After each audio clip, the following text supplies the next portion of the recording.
Hello friends, आशा करती हूँ आप सब लोग सही होंगे और आप सबका स्वागत है मेरे यूट्यूब चैनल पे। मेरा नाम अनीता है और हमने जो ये जर्नी स्टार्ट करी है, आशा करती हूँ आप सबको अच्छी लग रही होगी। तो आज हम एक नए टॉपिक पे बात करेंगे कि क्या फास्टिंग से फ़ैट लॉस होता है। फास्टिंग के बारे में हम सभी जानते हैं, रिसेंट यूट्यूब पे भी हमने पढ़ा हुआ है, न्यूज़ में भी पढ़ा हुआ है कि फास्टिंग से फ़ैट लॉस होता है। फास्टिंग का मतलब ही फास्टिंग मतलब कि खाने को गैप के अनुसार खाना, मतलब कि जैसे कि 16 घंटे बाद खाने को खाना। जैसे कि आपने रात को खाना खाया, आप सुबह ब्रेकफास्ट को स्किप करके सीधा लंच करिए, लंच के बाद डिनर करिए, डिनर के बाद जब आप सोते हैं आधा समय सोने में निकल जाएगा, फिर ब्रेकफास्ट स्किप हो जाएगा तो आप लंच पे आ जाएंगे। तो फास्टिंग का मतलब है खाने को ज़्यादा गैप में कम खाना। तो ये तो हम सभी ने सुना है, इसके बारे में सभी जानते हैं कि फास्टिंग के नाम से मतलब अंदाज़ा भी लग गया कि फास्टिंग करने से फ़ैट लॉस होता है, क्योंकि हमारे अंदर जो है वो खाने की मात्रा जो है कम क्वांटिटी में जाएगी, तो अपने आप ही फ़ैट लॉस की मात्रा मतलब फ़ैट लॉस बढ़ता जाएगा। तो इससे मतलब आपका वज़न कम नहीं हुआ कि आपने फास्टिंग की है। फास्टिंग का मतलब ये है कि आप चाहे फास्टिंग का नाम दे दीजिए उसे, चाहे ये कह दीजिए कि आप खाने को कम की मात्रा को कम करके खाना खा रहे हैं। दोनों तरह से एक ही मीन्स होता है कि या तो फास्टिंग का भी मतलब होता है यही कि खाने को कम मात्रा में ले, और अगर हम ये कहेंगे कि आप अपने खाने की क्वांटिटी को कम कर लीजिए तो इसका मतलब भी यही होता है। तो रिज़ल्ट ये आता है, अगर कोई भी फास्टिंग को किए बगैर भी अपने खाने पीने पे कंट्रोल कर ले तो वज़न कम हो सकता है।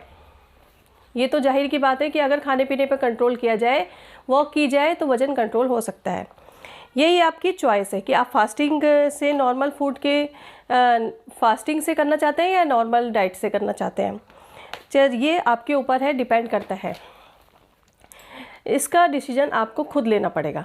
फास्टिंग का क्या तरीका है, जैसे कि आप फर्स्ट मील लेते हैं, वही जो मैंने अभी आपको बताया, फर्स्ट मील लीजिए, ब्रेकफास्ट स्किप करके लंच पे आइए, लंच के बाद डिनर पे आइए, डिनर पे बाद आप सोइए, सो के सुबह उठिए। इतना गैप 16 घंटे की फास्टिंग का गैप हो जाएगा, तो आपके अंदर जो खाने की मात्रा है वो वैसे ही कम जाएगी, तो आपका वज़न ऑलरेडी कम होता जाएगा, ओवरऑल ईटिंग हैबिट कम हो जाएगी। तो लेकिन ये रूल फॉलो करते समय अगर आपको कोई दिक्कत होती है, आपको लगता है कि मुझे कोई परेशानी हो रही है, तो ये आप रूल को फॉलो मत कीजिए, क्योंकि किसी किसी को फास्टिंग का रूल अच्छा होता है। कोई फास्टिंग करके वेट कम कर रहा है और किसी को फास्टिंग के दौरान अपनी हेल्थ जो है वो बहुत ज़्यादा मतलब सही नहीं लगती है। तो आप वो तरीका अपनाइए ना, जिससे आपको भी मतलब बेनिफिट मिले, आपकी हेल्थ भी सही रहे और आप फिट भी रहें। तो फ्रेंड्स, किसी की देखा देखी मत करिए कि अगर उसने फास्टिंग कर ली तो मैं भी फास्टिंग के रूल से ही अपना वेट कम करूँगा। जी नहीं, आप बस खाने की मात्रा के इंटेक जो है वो कम कर लीजिए। खाने में जो 3 चीज़ें बहुत ज़रूरी है ना, वो है कार्बोहाइड्रेट्स, फूड और प्रोटीन। इन तीनों की मात्रा को बैलेंस करके चलिए। कम से कम पूरे दिन में आपको 2000 से कम कैलोरी लेनी है। इतनी कैलोरी के आप फूड इंटेक कीजिए, आपका वज़न खुद ब खुद कम हो जाएगा। बस ध्यान रखिएगा, खुद को पूरा दिन भूखा नहीं रखना। भूखा रखने से आपकी हेल्थ पे बहुत इफ़ेक्ट पड़ेगा। थोड़ा स्नैक्स के आइटम को भी अपने से दूर रखिए, क्योंकि अगर हमें मतलब खाना तो हमने खा लिया, मान लीजिए भूख लगी, हमें स्नैक्स दिखाई दे गया तो हमने उसे खा लिया, उसकी मात्रा को आप कम कीजिए। अपने आसपास मतलब रखिए ही नहीं, रखेंगे तो आपका मन भी करेगा उसे खाने का, तो प्लीज़ उसकी मात्रा को आप कम कीजिए। आप कितना वेट कम करना चाहते हैं उसका टारगेट अपने ध्यान में बना के रखिए कि मुझे इतना वेट कम करना है, तो आप उस रूल को फॉलो करते जाइए। देखिए आपका वेट कैसे कम होता जाएगा। तो फ्रेंड्स, फास्टिंग का भी यही रूल है, और अगर आप खाने को कम मात्रा में लेते हैं तो वो भी फास्टिंग ही हो जाता है। तो ये तरीका आपके ऊपर डिपेंड करता है कि आप कौन सा रूल अपनाते हैं।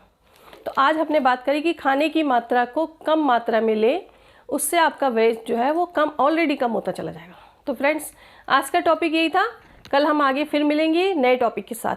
Thank you. अगर आपको मेरा चैनल अच्छा लगता है तो प्लीज़ लाइक और सब्सक्राइब करना ना भूलें। Thank you so much.